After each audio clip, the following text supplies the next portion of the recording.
Well, I hope this is working. It's the first time I'm actually using Riverside's mobile app on the phone. So I really wanted to at least give Riverside, you know, the whole feature set review, because I already wrote about and did a previous episode about Riverside as a whole, but decided, let's actually try this and see how the experience is and pretty much give my take on everything as Riverside as a whole. Just my personal feeling of using the service for past 3 weeks or so. Um, Give me 1 second. I just want to make sure that we're actually doing everything is going fine. Let's see, checking out YouTube Studio. Live. Give myself a little. So I want to see what the chat comes from Twitch, or not Twitch, but from YouTube. So if I go into the chat side of things, go to everyone, and I only get two options for this. It's the everyone and studio chat. I don't get stream chat on the app itself, which would be very helpful because, hey, I don't need the large confidence monitor. You can just move that over to the side, have like my buttons down the middle here, and then chat and be on the side. But the issue is that I don't get that. I don't get if I'm live, I don't see anything whatsoever, which is unfortunate because that'd be a great way to interact. Like, um, someone says, "Oh, because I'm going to be doing this for my build videos." Because as you can see, I have a lot of scrap, and then I have a couple things up here I'm going to be doing to, you know, do some small projects. But if someone says, "Oh, what are you working on?" I can't see it. I have to have a second a monitor or the iPad or something going because I can't see chat from the camera. And that's a major bummer. I don't know why they decided to just pretty much not even include that because it is an important feature really. Because if when you're doing a live show, you want that chat interaction with your audience. You just don't want a one-way communication. This one, this is going to be hard for me to do because I won't have anybody to bounce off of. Because chat is a very like interactive element to a live stream. So if I go to Twitch, that's the reason why I'm not streaming on SharePlay tonight as well. Okay. So what I would have to do in this case, I have Twitch up, and that's pretty much what I have to do is just basically have each service as a platform so I can view chat. It sucks that I can't because I would like it like right here. Be perfect to have chat showing up for me to see on my phone to, hey, this is the chat. But yeah, that is a major flaw, and from my opinion, because like I said, live chat is a thesis for a live stream. But anyways, let's actually continue on with the live stream, shall we? So yes, as you can see, I'm in the garage, the workshop. Um, Nothing really has changed. I did for this, I would have to move the car out of the way so I can have room to move around and have the camera set up and be like a good angle instead of up on top of the car or some weird angle or something like that. So that's what I'm having to do. I wanted to do this as kind of like a test to see how easy it is to use Riverside's mobile app. Um, the usability is actually good. I have to give them that. It is good for the fact that you can easily get started.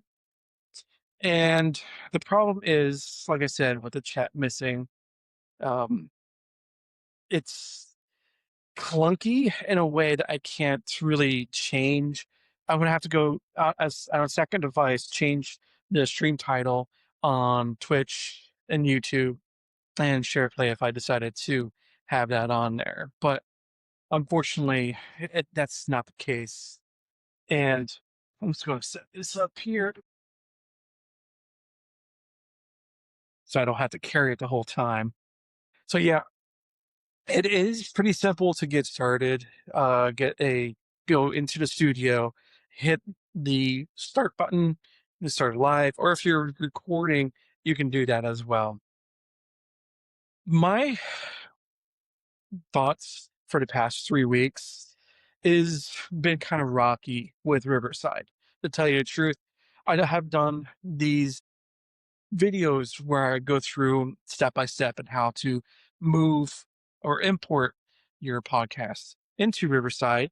I did that last Thursday.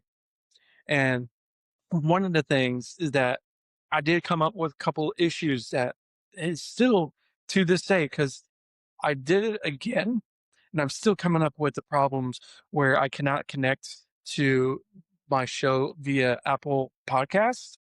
The error message says something like it couldn't connect, or the URL is not associated with my show, which I'm sorry, what?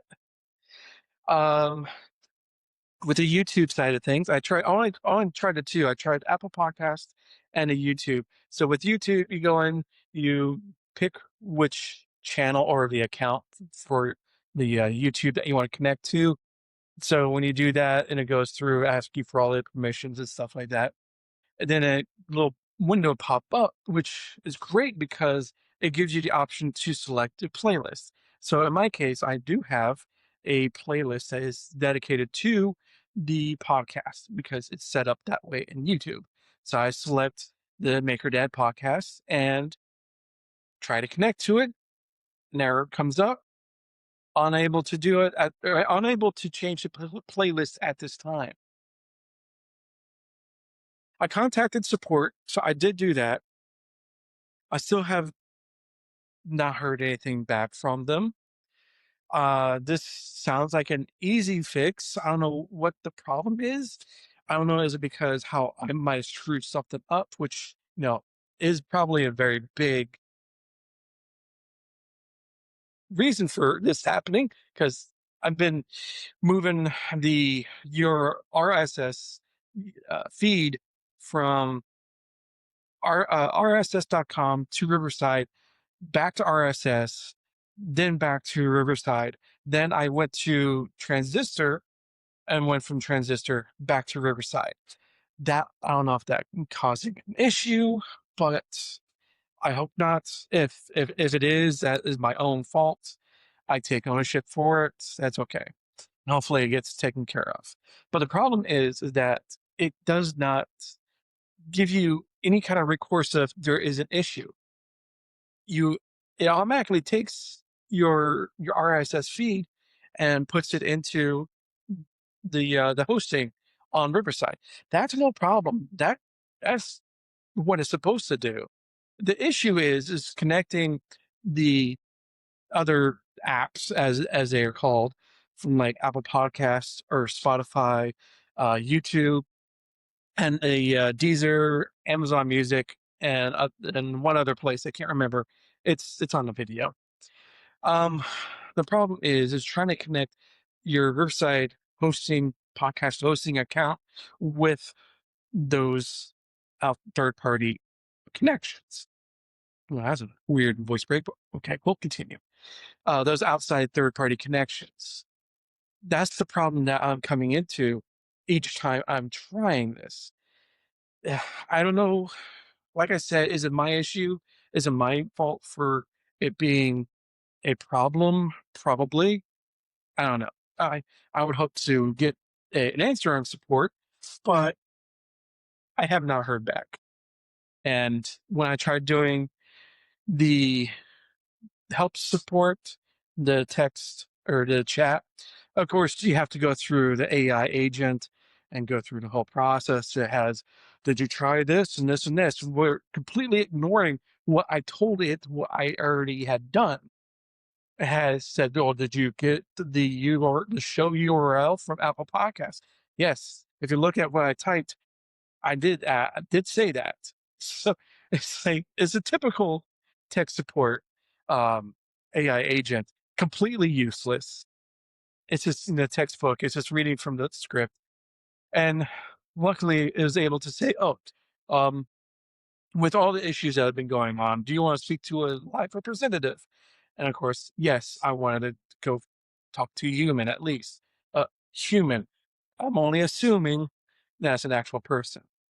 So that is where I'm at. And it did say, oh, there's, of course, the typical response of due to high call or whatever, high demand or high number of calls ahead of you, you've been put in queue for 8 minutes. 10 minutes pass, and it says, oh, we're sorry. And we refer to this as an email. And then you can go back and forth on email. Okay, sure. Let's do that. So, needless to say, that's where I'm at right now. So I have no idea where anything is right now. So I'm just going to let it ride. I This is my experience with Riverside, especially with podcast hosting. It is clunky. It is something that it's great if it all works out perfectly fine. You start a new podcast or you import one and you had no problems. Hey, it works perfectly fine. The issue is if there is any kind of issue, problems will arise and it just compounds, and trying to get support will take a lot uh, a long time. I'm not saying like days. I hope it's not days, but I do say that it's going to be at least 24 hours. I keep looking back. So again, no chat. I've already talked about that in the beginning. So I had to look back on the iPad and see if I'm getting any chat comments so I can reply to you guys during the live stream. I don't know how it is on YouTube. I'm sorry. I'm not ignoring you. It's just the nature of the beast with the mobile app. There is some features that are missing. And I will bring this up to their Facebook group that I've joined a couple weeks or at the beginning of this kind of like experiment to say, hey, your mobile app is good. It's great. It's fast. It does what it's supposed to do. Problem is, again, the live streaming aspect is very lackluster. There's no chat on the camera or the mobile app. I did try even before I started the live stream. I tried going on as producer mode, thinking, oh, well, it's not going to be using the camera or the microphone. And it's a producer, right? So as you're producing a show, you should have aspects or access to not only the guests, the hosts, but also the chat as well. You have access to chat, but it's only for for guests and hosts and anyone who's like a call in or whatnot, not the chat from Twitch, YouTube, or wherever you're streaming to. So that's a major flaw in my book. Overall, with this is not a episode of the Maker Dad podcast that's going to be completely full of gripes and complaints. I do say that there are some good things. The recording aspect is really good for, the couple times or the past couple weeks I've been using this. I haven't had any issues and it's been actually really good recording and doing live streaming at the desktop. Putting away for the mobile side of things, that is completely different subject for another time, but I guess it's also during this time as well. Other aspects of the service, I do wish that they would integrate with other browsers because you can only use Google Chrome or Microsoft Edge to access your dashboard at all. So if you try to do it like I am on Safari, it's not going to do it. It's still come up with a message. Hey, the best possible way to access is through Chrome and use that browser because you're a dummy. Why you're using a different browser? That kind of aspect of elitism, as it were. I know. Google Chrome is the majority of the browser usage on in the internet, but still, there are other people that want to use another Safari browser or maybe Firefox. Use your dev time to make compatibility with that.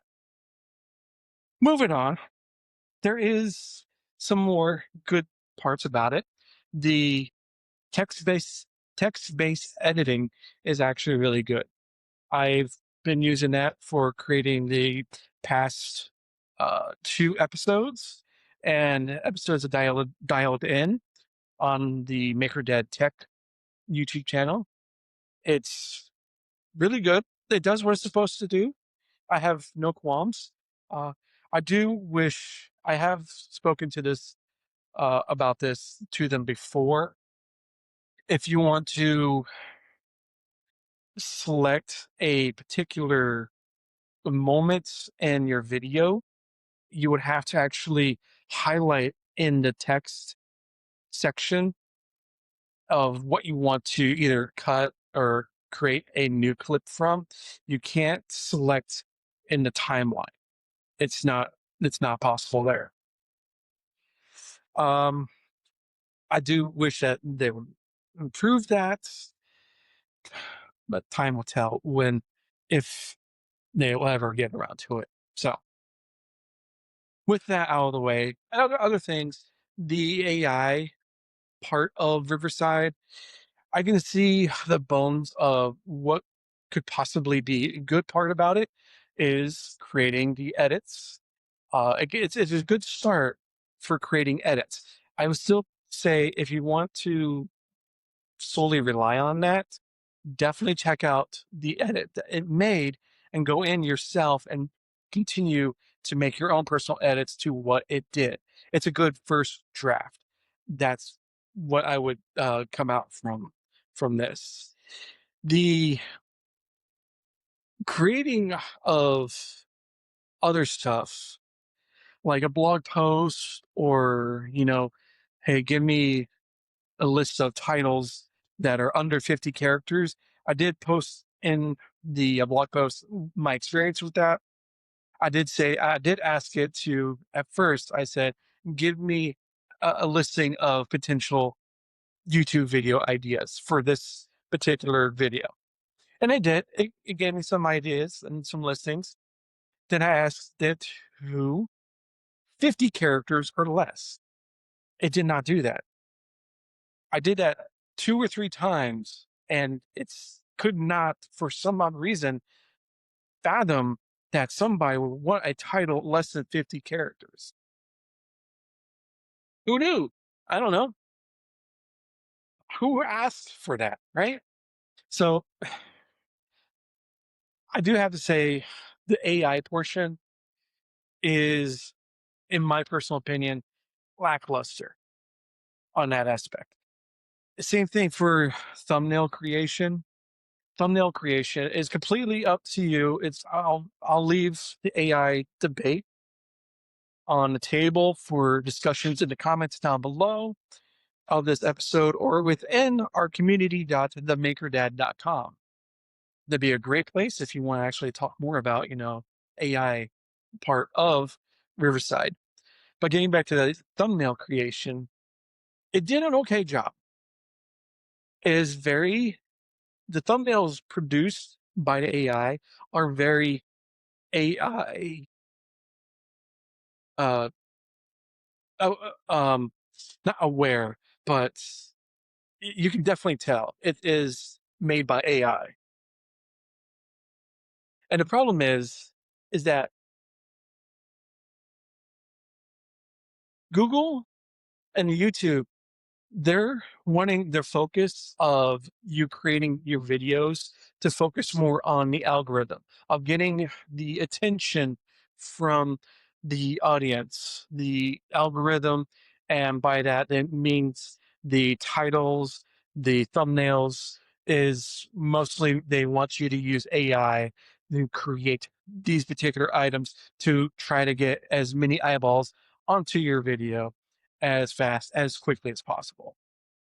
In my case, I am tired of all of this AI sloppiness of you have to do this, this, and this, unless if you don't do these things, you're not gonna make it as a YouTuber. Your channel is dead to the world. It's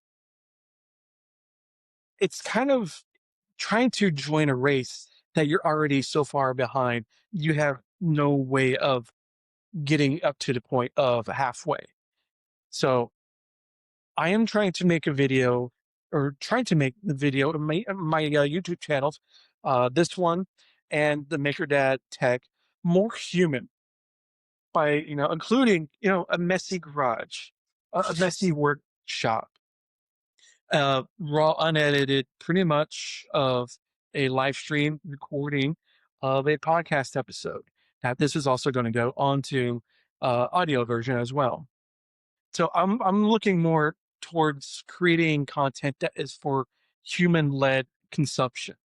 I know that sounds awful, but that's the only thing I can think of at the moment.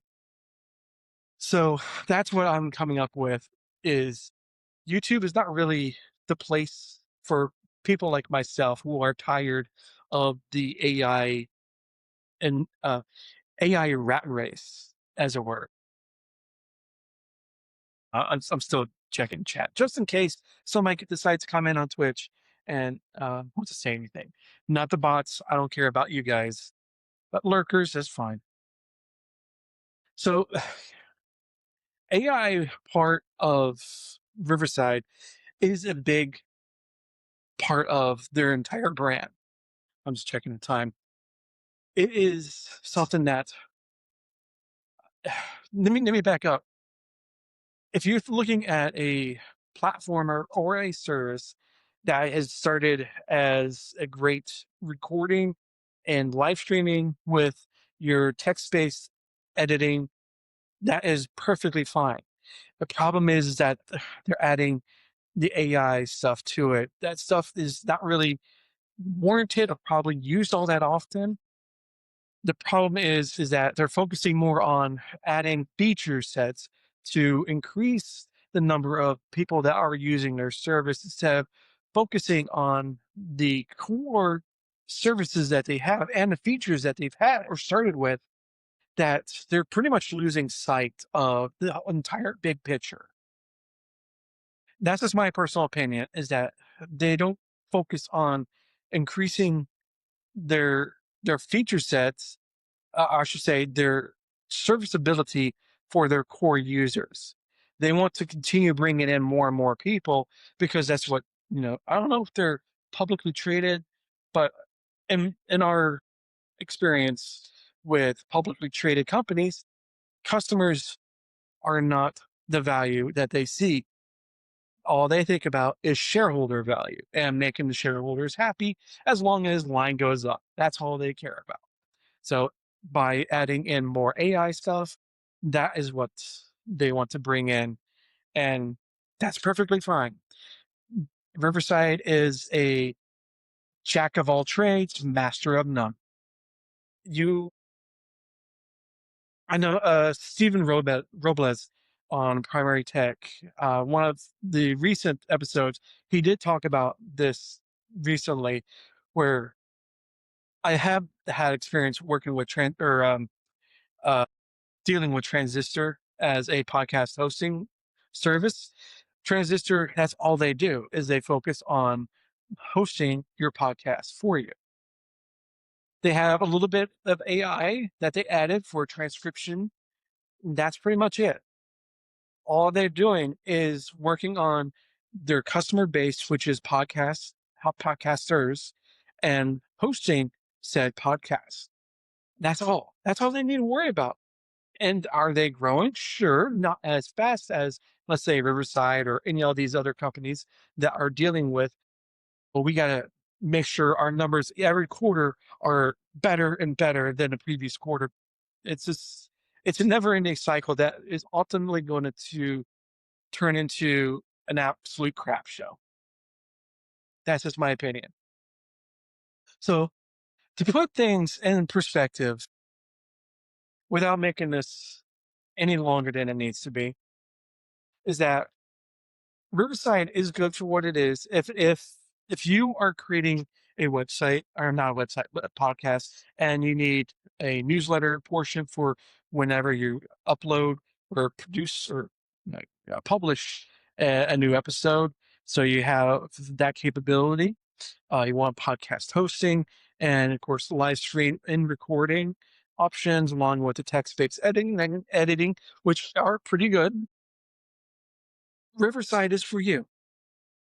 For myself, I am going to go through and seeing how this little debacle with the hosting is going to pan out. If it doesn't resolve itself in the next couple of days, or by, let's say, the end of the week, I'm just going to go and say, you know what? I'm going back to Transistor for podcast hosting, and I am going to go back to using a external broadcasting software instead of using the mobile app, which is I do like this. I don't like the lack of chat. It's you can't have it all. It seems like. So if you've had experience with using Riverside, definitely let me know. Again, down in the comments here on the YouTube or on a review on Apple Podcasts. Hopefully, this episode goes on to Apple Podcasts. I know it's not going to go on Spotify because that is also messed up. But you can also join community.themakerdad.com. That'd be a great place for you to come by and get things started to be part of the community here, MakerDad. But for myself, I'm Josh, and I hope you had a good time. And if not, definitely let me know so we can try to improve stuff. It's just, like I said, raw and uncut as possible to get the successes and the failures of the makerspace and the creation of doing stuff. So, with that, I'd like to say thank you, have a good night, and I'll definitely see you later, taters.